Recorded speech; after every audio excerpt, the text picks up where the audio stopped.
Chers amis, bienvenue à notre dévotion de ce jour. Nous sommes à samedi le 14 août 2021. Et nous allons lire un passage biblique et à partir de ce passage biblique, nous allons faire un petit commentaire et après ce commentaire, nous allons prier ensemble. Alors, allons dans la parole de Dieu. Dans 1 Pierre chapitre 3, verset 4, la Bible déclare: Mais la parure intérieure est cachée dans le cœur, la pureté incorruptible d'un esprit doux et paisible, qui est d'un grand prix devant Dieu. Quand nous lisons 2 Corinthiens chapitre 4, verset 16, Paul fait une distinction entre l'homme intérieur et l'homme extérieur. Et vous allez vous poser la question de savoir, mais qu'est-ce que ça veut dire, l'homme extérieur? Il s'agit ici de l'homme qui dépend entièrement, n'est-ce pas, de ses efforts, ou alors c'est l'homme qui dépend de son état physique. Et quand nous parlons d'état physique, nous faisons allusion aux organes de sens. Par exemple, l'ouïe, l'odorat, la vue, et ainsi de suite. Et cet homme extérieur est exposé, n'est-ce pas, aux événements extérieurs et ces événements influencent sa vie. Et si il faut aller au-delà de l'aspect extérieur, même l'aspect intérieur de cet homme, c'est-à-dire son esprit ou son âme, peuvent également être influencés par les événements extérieurs. Mais lorsque nous regardons maintenant l'homme intérieur, nous pensons à l'esprit humain. Cet esprit qui a été régénéré lorsque Jésus-Christ est venu dans la vie d'un individu. Et c'est l'occasion pour moi de te poser la question: est-ce que tu es régénéré? Est-ce que tu es né de nouveau? Il s'agit effectivement de la nouvelle naissance. Cette nouvelle naissance donne maintenant la vie à l'homme intérieur. Ou alors, cette nouvelle naissance apporte la régénération de l'homme intérieur. Ce qui est très important parce que Dieu, n'est-ce pas, fait allusion à l'homme intérieur pour établir une communication, n'est-ce pas, une relation avec l'homme intérieur. C'est très important.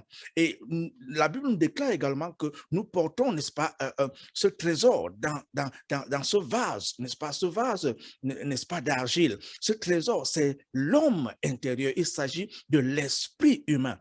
Alors, si tu m'écoutes en ce moment et tu n'as jamais accepté Jésus-Christ dans ta vie comme ton Seigneur et ton Sauveur personnel, parce que ce n'est que par ce moyen que l'homme intérieur, c'est-à-dire l'esprit humain, peut maintenant, n'est-ce pas, régénérer et être en communion avec Dieu. C'est très important.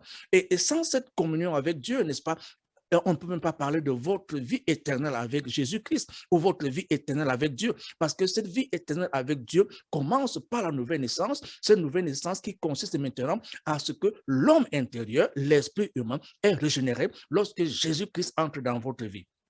Et j'espère que c'est clair. Alors, nous allons prier. Si vous n'avez jamais accepté Jésus-Christ, vous pouvez prendre ces décisions aujourd'hui. Et je vais également prier pour chacun d'entre vous. Je vais prier pour vos familles, vos affaires. Je vais prier pour votre ministère. Je voudrais également prier pour vos enfants. Je voudrais prier pour votre carrière. Et je sais que Dieu a un plan merveilleux pour votre vie. Alors, je vais prier pour ceux qui n'ont jamais accepté Jésus-Christ dans leur vie comme leur Seigneur et Sauveur personnel. Si tel est le cas pour toi, alors je te prie, ferme tes yeux et baisse ta tête et prie avec moi. Et fais de Jésus-Christ ton Seigneur et ton Sauveur personnel. Prions. Père éternel, nous te disons merci, car l'occasion que tu nous donnes est l'occasion que tu as choisie pour toi-même.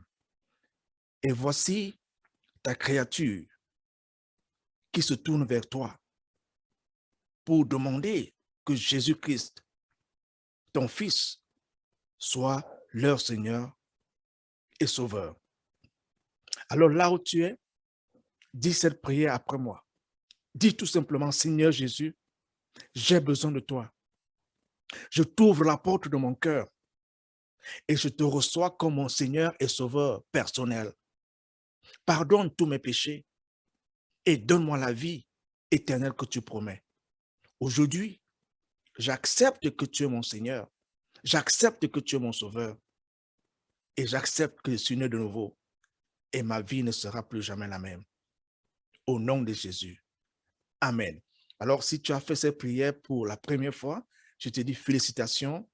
Commence à lire ta Bible et prie, parle à Jésus-Christ par la prière. Et je t'invite également à partager ton témoignage avec les membres de ta famille ou tes amis. Dis-leur tout simplement que tu as accepté Jésus-Christ dans ta vie comme ton Seigneur et ton Sauveur personnel.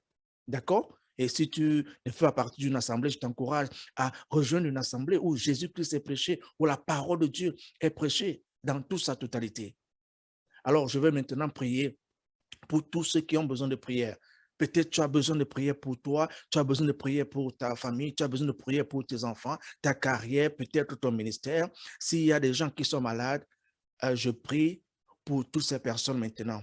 Père éternel, je te présente tous ceux qui ont besoin de ton intervention dans leur vie familiale, dans leur carrière, dans leur ministère.